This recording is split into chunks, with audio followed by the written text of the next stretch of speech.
Margate, it's starting with a bit of a bang. This amazing banner of protest photographs. Particularly, I was looking at the photographs, thinking about protests in the 1980s, both the joyous, life-affirming thing that can happen when you're protesting together and you're with a band of people, but then there's the other side where you come up in conflict.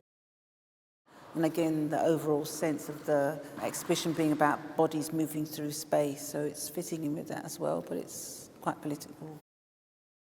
But also your wonderful set of kinetic sculptures. And there's something about the combining the body in points of distress and points of joy, and the repetition. We're talking about the cyclical nature of those protests and those ideas. So it's having a kind of 3D representation of that, but not totally figurative. Some of the body shapes that are in these still images, they're almost bouncing off the movement.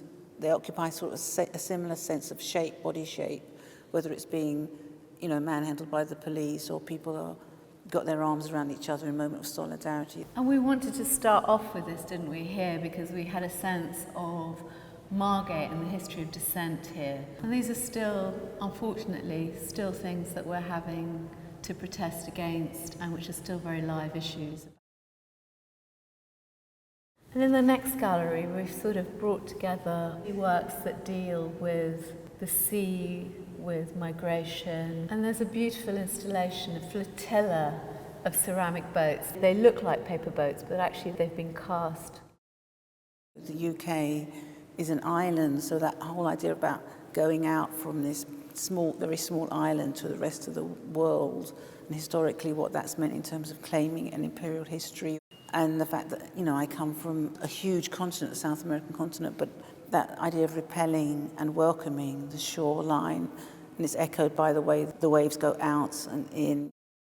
Then there's the installation 17 of 68, which is based on a long-term research project you did around the black figure in everyday life in Britain, so how it appears in some of the most incidental and ordinary environments.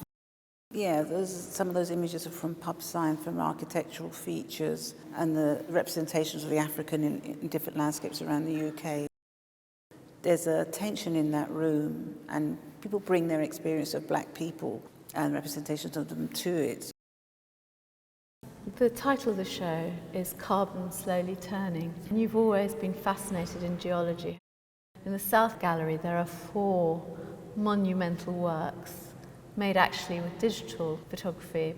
My interest in photography started very early. My father lent me the first 35mm, something that absorbed me, and you could easily do it at home.